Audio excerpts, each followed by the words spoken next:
우리가 지난주 말씀을 통해서 지금은 기도할 때입니다 라는 제목으로 함께 말씀들을 나누었는데요. 헤롯 왕이 교회를 박해하고 또 그 케이스로 예루살렘 교회의 중심이었던 야고보를 죽였습니다. 그때 야고보를 죽인 것을 유대인들이 기뻐하고 좋아하는 것들을 보면서 거기에 힘을 얻어서 이제 베드로까지, 예루살렘 교회의 중심이었던 베드로까지 죽이려고 작정했던 것입니다. 베드로가 잡혀서 무교절 기간이었기 때문에 당장 죽일 수 없어서 잠시 감옥에 가두고 기다리는 그런 상황 속에 교회가 큰 위기에 직면하게 되었습니다. 그때 교회는 그 위기 상황 속에서도 교회에 모여서 간절한 마음으로 합심하여 기도하게 되었을 때에 하나님께서 그 기도를 들으시고 기억하시고 천사를 보내어 베드로를 감옥에서 끌어냈습니다. 그 이후에 지난주에 말씀을 나누지 않았지만 베드로가 탈옥한 것을 보게 되었을 때에 감옥에 큰 소동이 일어났고 헤롯이 직접 간수장이들을 신문한 그 이후에 그들을 죽이게 되었습니다. 그리고 아무 일이 없었다는 듯이 유대를 떠나서 가이사라에 머무는 그 말씀으로 지난주의 말씀이 종료되었습니다. 그리고 오늘은 이제 헤롯이 갑작스럽게 죽임을 당합니다. 죽음을 맞게 되었다는 것입니다. 기세 등등하고 권세가 많았던 헤롯 왕이 갑작스럽게 죽음을 맞이하게 되고 그 이후에 하나님의 말씀이 흥황하여 믿는 사람들이 더 많아졌다라고 결론을 짓고 있습니다. 그런데 여러분, 기세 등등하던 권력을 많이 가졌던 헤롯 왕이 왜 갑작스럽게 비참한 죽음을 맞이하게 되었을까요? 오늘 성경의 말씀에서는 그 이유를 헤롯의 교만이라고 말씀하고 있습니다. 본문에 보게 되면 헤롯은 두로와 시돈 사람들과의 관계 속에서 두로와 시돈 사람들에게 대단히 노여워하였다라고 성경은 기록을 하고 있습니다. 헤롯이 두로와 시돈 사람과 관계에서 불편해 있었다라는 것입니다. 여러분, 두로와 시돈 사람들이 무엇을 어떻게 했기에 헤롯의 마음을 불편하게 했을까요? 왜 그것 때문에 관계가 틀어져서 헤롯 마음 가운데 노여운 마음들이 가득 차 있었을까요? 성경은 그 사실에 대해서 자세하게 기록하고 있지 않지만 성경학자들은 무역 마찰 때문이라고 말씀하고 있습니다. 이야기하고 있습니다. 그 당시 예루살렘에 필요한 식량이나 모든 생필품들은 항구 도시인 두론과 시돈을 통해서 그러한 물건들이 들어왔습니다. 그런 점에서 두로와 시돈 사람들이 무역하는 그런 과정 속에서 헤롯 왕의 비위를 건드렸던 것 같습니다. 아마 약속을 지키지 않았거나 또 욕심 때문에 아마 불편한 관계가 형성되어졌던 것 같습니다. 그래서 헤롯의 마음 가운데 두로와 시돈 사람들에게 노여움이 가득했다라고 기록을 하고 있는데요.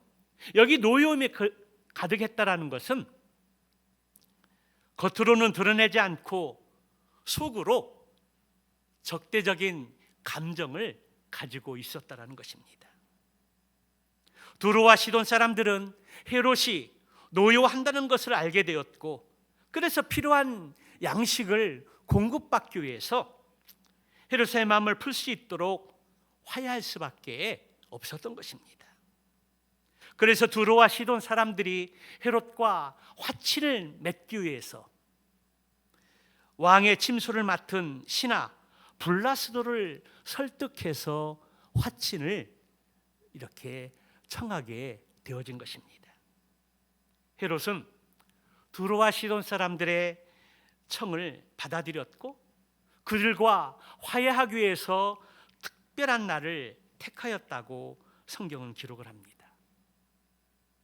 이날은 아마도 두로와 시돈 사람들에게 온 사절단과 평화 조약을 체결하기 위한 그것을 발표하는 날이었던 것 같습니다.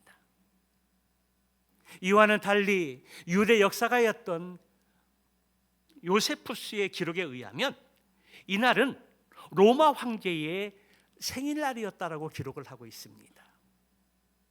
헤롯은 로마 황제의 생일날을 택해서 유대 예루살렘에 주둔하고 있던 로마 군인들과 그리고 종교 지도자들과 두로와 시돈 사람들을 청하여서 잔치를 베풀었습니다.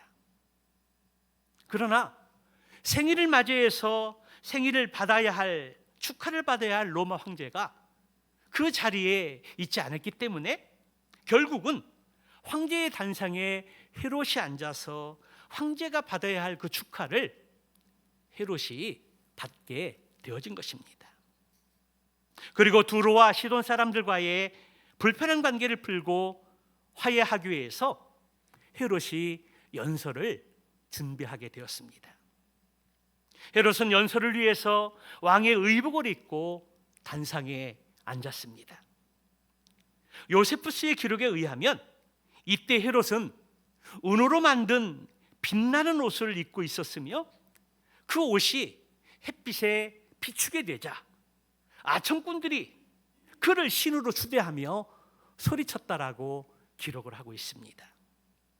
21절 22절 말씀에 보게 되면 헤롯이 나를 택하여 왕복을 입고 단상에 앉아 백성에게 연설하니 백성들이 크게 부르되 이것은 신의 소리요 사람의 소리가 아니다 하거늘.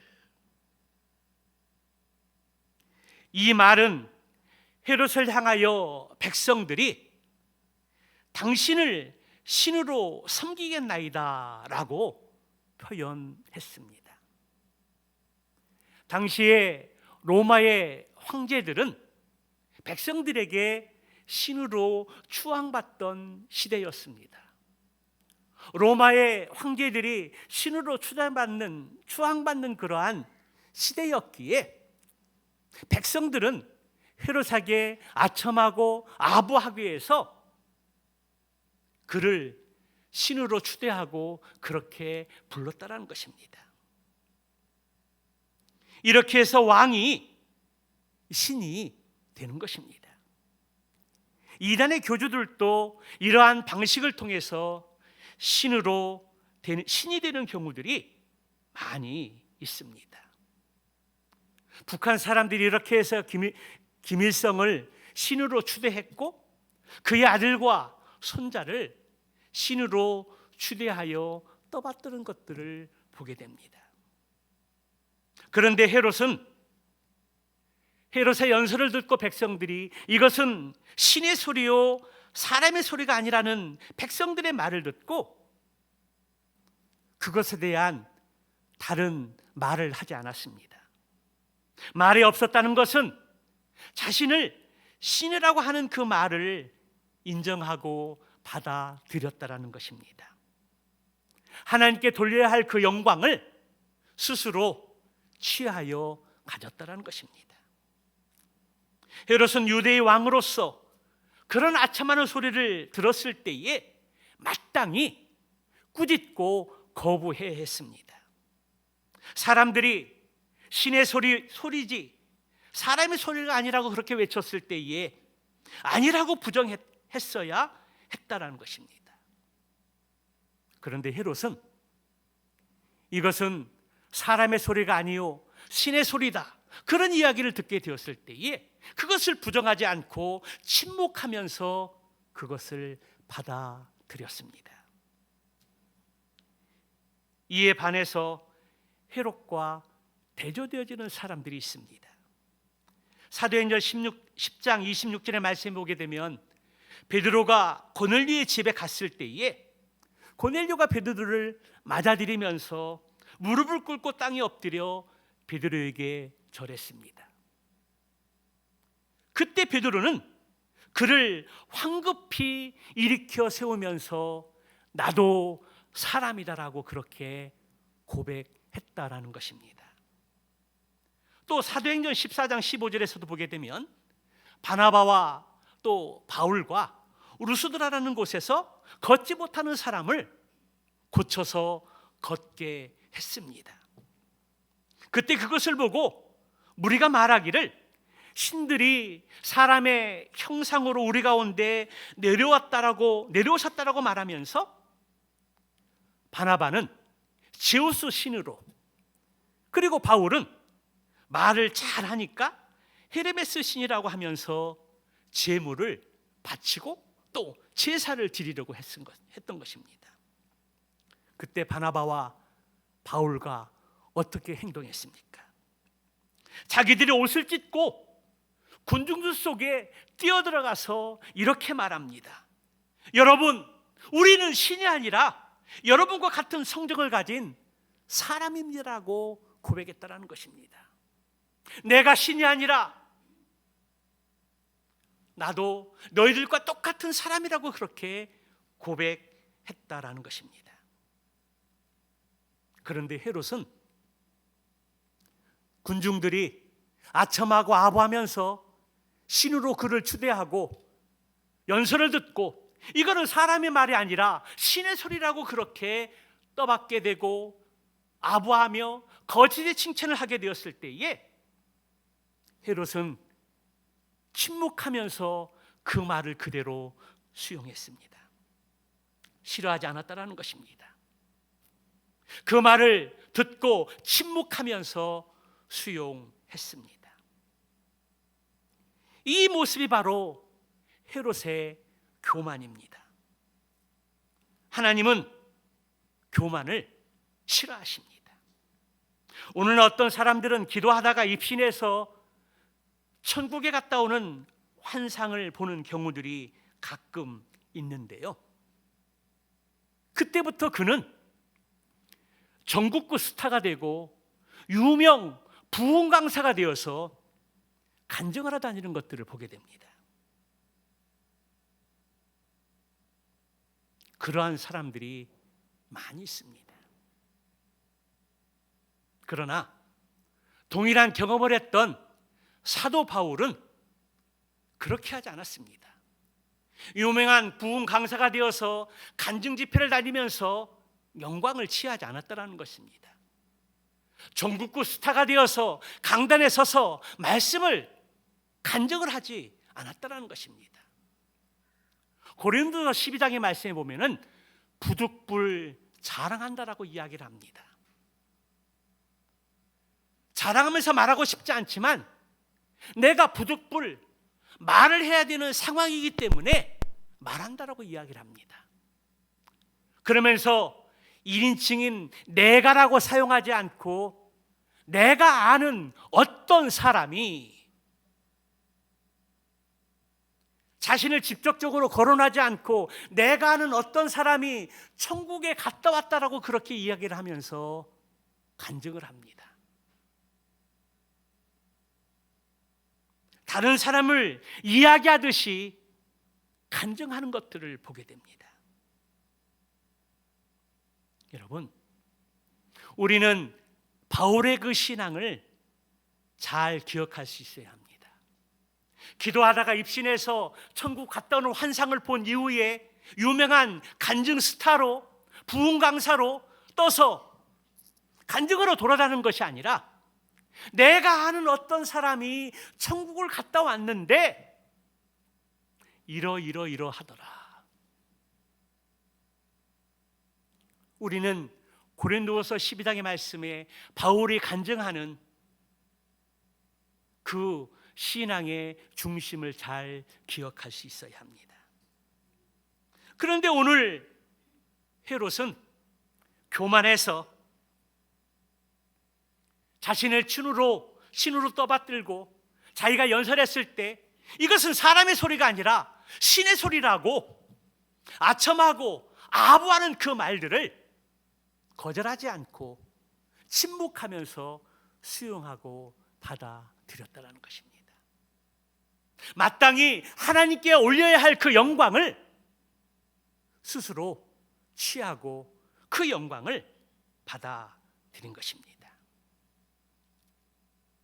그 마음 가운데 교만이 충만해 있었던 것입니다.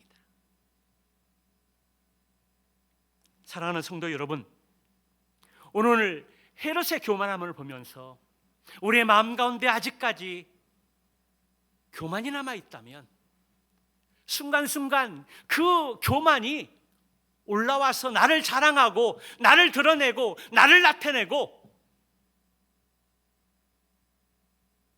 그러한 모습들이 우리 가운데 있다면 이 시간 나사렛 예수님의 이름으로 그 교만함을 끊어버리시기를 주님의 이름으로 축복합니다.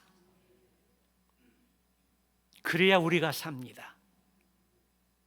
여러분, 보잘것없는 내 자신을 드러내고 나타나고 자랑해야 얻어지는 것이 무엇입니까?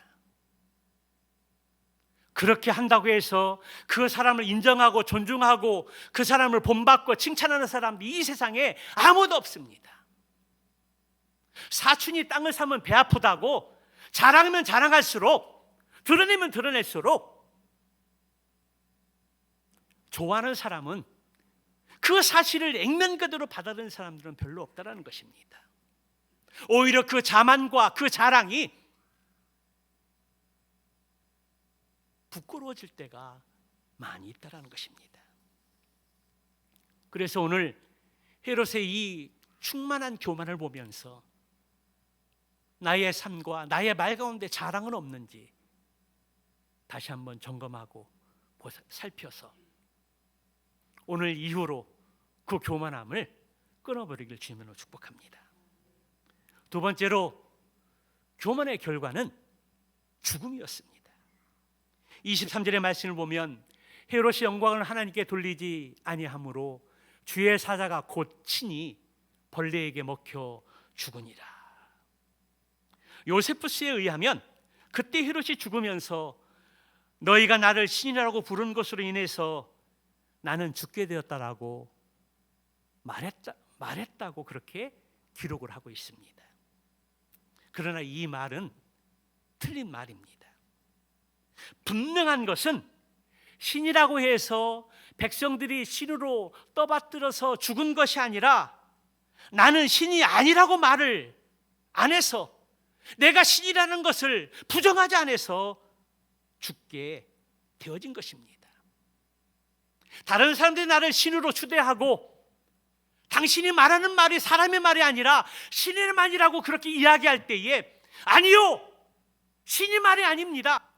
나는 당신들과 똑같은 인간에 불과합니다. 연약한 존재에 불과합니다라고 말하면서 그것을 부정하고 그것을 받아들이지 않고 그것을 거부해야 되는데 침묵하면서 그것을 수용하고 기분 좋고 만족했을 때 그것이 교만이 되었다는 것입니다. 당신들이 나를 신으로 추대해서 내가 죽은 것이 아니라 내가 신이 아니라는 것을 부정하지 않았기 때문에 그 교만 때문에 헤롯이 죽은 것입니다. 얼마 전에 나는 신이라는 다큐멘터리 그것을 잠시 볼 기회가 있었는데요. 많은 사람들이 이단 교주들의 거짓과 게임에 빠져 모든 것을 잃고 지금도 상처 가운데 아직 회복되지 않아서 어려움 가운데 인생을 살아가는 사람들을 보았습니다.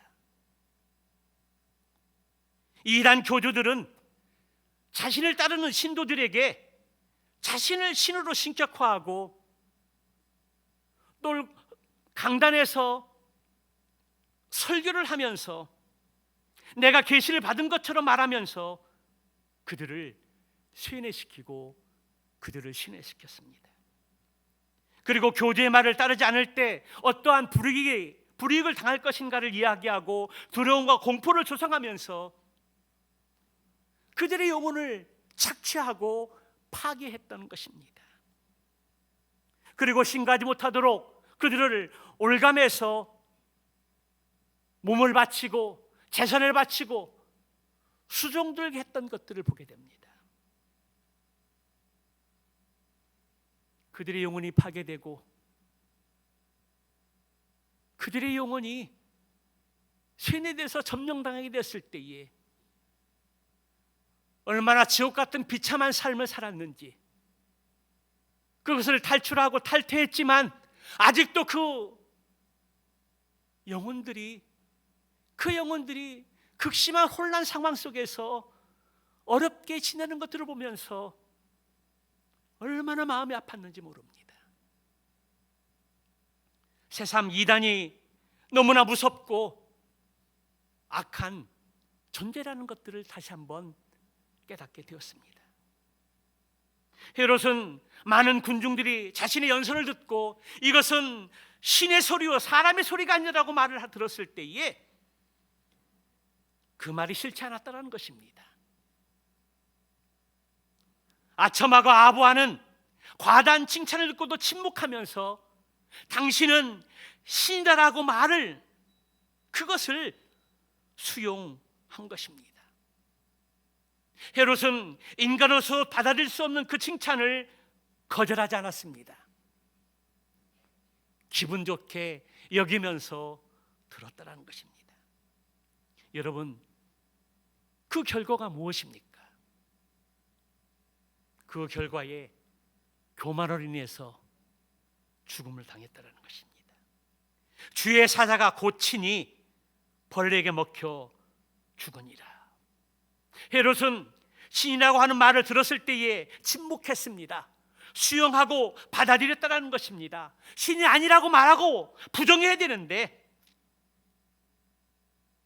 신이라는 말을 수용하고 받아들였습니다.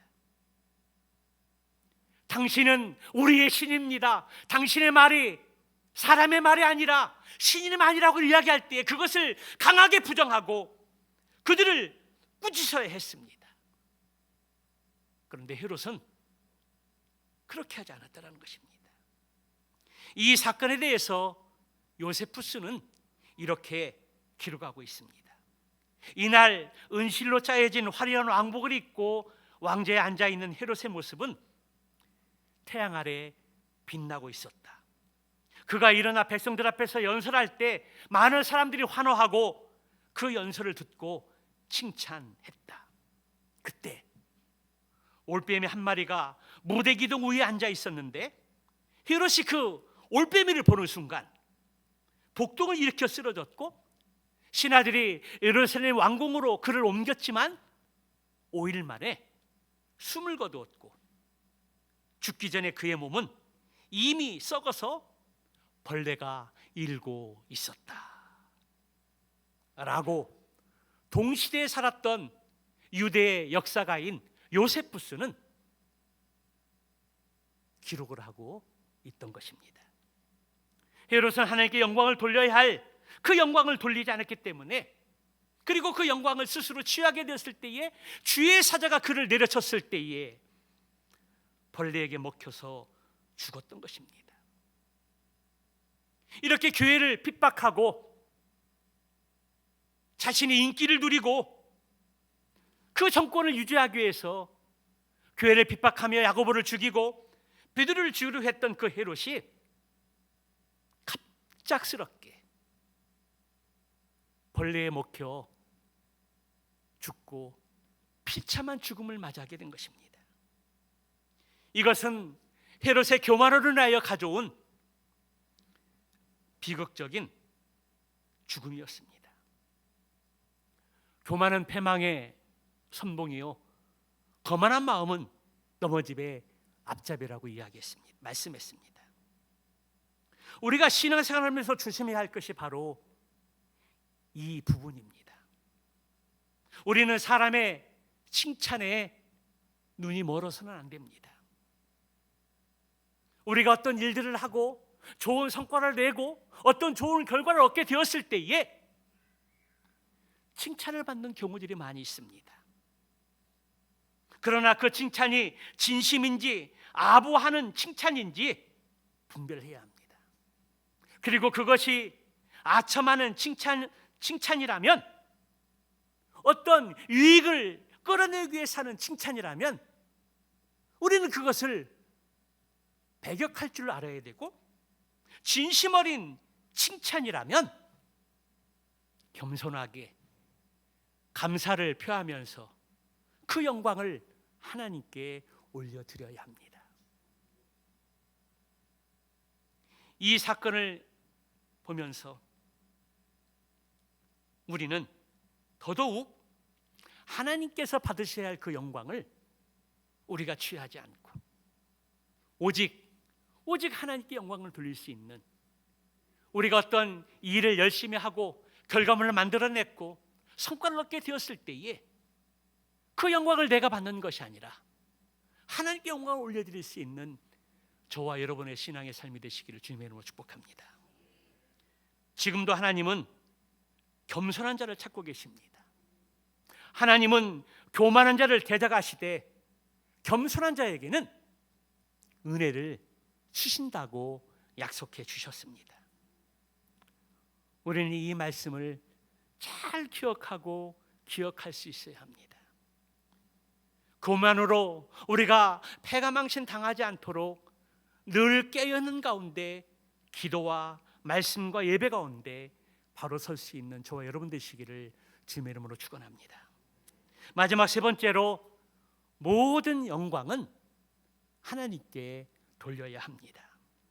23절 말씀을 다시 한번 보게 되면, 헤롯이 영광을 하나님께 돌리지 아니하므로 주의 사자가 곧 친히 벌레에게 먹혀 죽으니라.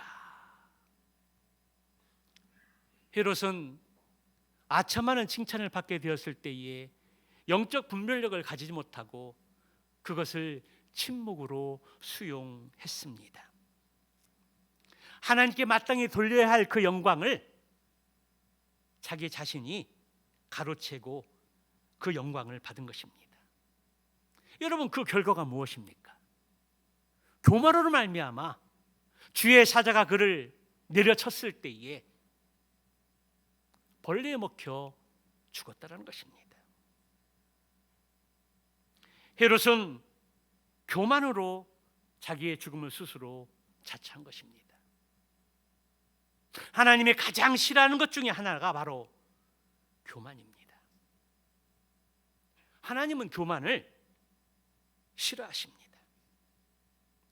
이사야서 14장 13절 말씀에 보게 되면, 내가 내 마음에 이르기를 내가 하늘에 올라 하나님의 뭇별 위에 내 자리를 높이리라. 내가 북극 지폐 산 위에 앉으리라. 그리고 14절의 말씀에 또 보게 되면, 내가 가장 높은 구름 위에 올라가 지극히 높은 이와 같아지리라. 이사야서 14장 13절 14절 말씀해 보게 되면, 나 중심의 1인칭을 자그마치 4번이나 사용하고 있습니다. 내가 하느님과 같이 높아지리라. 하나님은 내가라는 그 말을 가증스럽게 여기셨습니다. 그래서 그를 하나님께서 심판하셔서 지옥의 가장 깊은 구덩이에 떨어지게 하셨던 것입니다. 사랑하는 성도 여러분, 우리의 삶에 있어서 가장 궁극적인 삶의 목적이 무엇입니까? 여러분, 우리의 삶의 궁극적인 목적이 무엇입니까? 고린도서 10장 31절 말씀에 보게 되면, 그러즉 너희가 먹든지 마시든지 무엇을 하든지 다 하나님의 영광을 위하여 하라. 우리의 삶의 궁극적인 목적이 있다면 그것은 하나님의 영광을 위해서 사는 것입니다. 성경에서 다른 말로 표현하는 것은 하나님을 기쁘시게 하는 삶이라고 말씀하고 있습니다. 하나님을 영화롭게 한다라고 그렇게 말씀하고 있습니다. 여러분, 학생들이 열심히 공부해서 원하는 대학에 들어가는 그 이유가, 들어가려고 하는 그 이유가 무엇입니까? 자녀들을 열심히 가르쳐서 원하는 대학에 들여보내려고 하는 그 이유가 무엇입니까? 청년 여러분, 여러분들이 취업을 잘 준비하고 열심히 공부하고 준비해서 좋은 직장에 들어가려고 하는 그 이유가 무엇입니까? 우리 청년들의 기도 제목 하나가 믿음의 좋은 배우자를 만나서 결혼하려는 건데, 여러분, 믿음의 좋은 배우자를 만나서 결혼하려고 하는 이유가 무엇입니까? 우리 교인들 중에 사업하는 분들이 있고 직장을 사는 분들이 있는데, 여러분, 직장과 일터와 사업장에서 열심히 일해서 땀 흘려 수고해서 많은 돈을 벌려고 하는 그 이유가 무엇입니까? 여러분, 묻습니다. 대학 가려고 하고 좋은 직장에 취업하고 결혼하고 많이 돈 벌려고 하는 그 이유가 무엇입니까?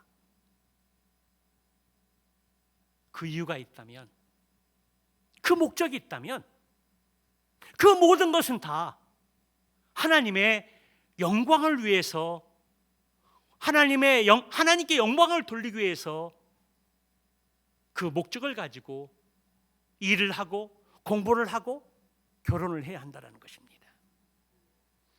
그런데 시험을 앞두고 기도하면서 하나님, 나에게 대학 합격을 허락해 주시면 제가 주일 빠지지 않고 주일 성수하는 자녀로 살아가겠습니다. 하나님, 저에게 좋은 직장을 허락해 주시면 제가 하나님 앞에 온전한 11조를 하나님 앞에 드리겠습니다. 하나님, 저의 병을 고쳐주시면 제가 죽는 날까지 전도하면서 하나님께 영광을 돌리겠습니다.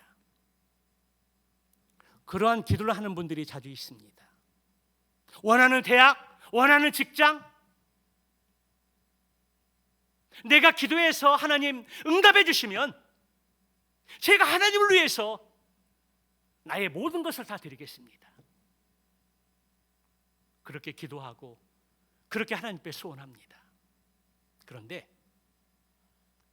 기도한 대로 하나님께서 그 기도를 기억해 주셔서 원하는 것을 얻게 하고 원하는 것을 이루게 하고 하나님께서 응답해 주십니다. 그리고 하나님께 기도한 대로, 약속한 대로 며칠은 갑니다. 그런데 세상에 빠져서, 세상의 즐거움에 빠져서, 돈 버는 욕심에 빠져서 하나님께 기도하고 하나님께 약속하고 하나님께 헌신했던 그러한 기도의 제목들을 잊어버리고 자기 멋대로, 자기 마음대로 사는 사람들이 너무나 많이 있습니다. 하나님께 영광을 돌리기 위한 목적을 잊어버리고 개인의 출세와 행복과 만족을 위한 것이라면 그것은 정욕이고 그것은 헛된 꿈에 불과합니다. 그러므로 우리가 공부를 해도, 직장에 들어가도, 결혼을 해도, 돈을 많이 벌어도 그 모든 일들이 다 하나님의 영광을 위한 것이어야 한다는 것입니다. 하나님을 기쁘시게 하고 우리의 삶을 통해서 하나님을 영롭게 해야 하는 일이 되어야 한다는 것입니다. 여러분, 믿으면 크게 아멘 합시다. 여러분, 그 아멘이 거짓이 되지 않기를 소망합니다. 내가 공부하고 내가 직장에 들어가고 결혼하고 돈을 많이 버는 이유가 무엇입니까? 돈을 벌고자 하는 그 이유가 무엇입니까? 그 모든 것들이 다 하나님의 영광을 위해서 해야 한다는 것입니다. 내가 가진 것으로, 내가 공부한 것으로, 내가 취업한 것으로, 그것이 다 하나님께 영광을 돌리기 위한 통로가 되어야 한다는 것입니다. 그것이 아닌 자신의 만족과 자신의 행복과 자신의 목표를 이루기 위한 길로만 끝나고 하나님과 전혀 상관이 없는 일이 되면 그것은 불행한 일입니다. 헤롯은 유대 땅의 왕이 된 것은 자신의 힘으로 된 것이라고 생각을 했습니다. 자신이 세상에서 최고의 권세를 가질 수 있었던 것은 자신의 능력이라고 생각을 했습니다. 그래서 사람들로부터 헛된 영광을 얻게 되었을 때에, 그릇된 칭찬을 받게 되었을 때에 그것조차도 하나님께 영광을 돌리지 않고 침묵하며 그것을 수용하고 그것을 인정하고 받아들였다는 것입니다. 그렇게 했을 때 그의 교만함으로 말미암아 그는 비참한 죽음으로 인생을 끝나게 되었습니다.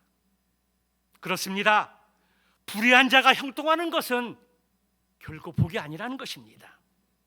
죄를 짓고도 깨닫지 않고 회개하지 않으면 불행하게 사는 것이 마땅한 삶입니다. 죄를 짓고도 일이 잘 되고 형통하는 것을 보고 내가 하나님께 복을 받았다라고 말하는 것은 착각해도 큰 착각입니다.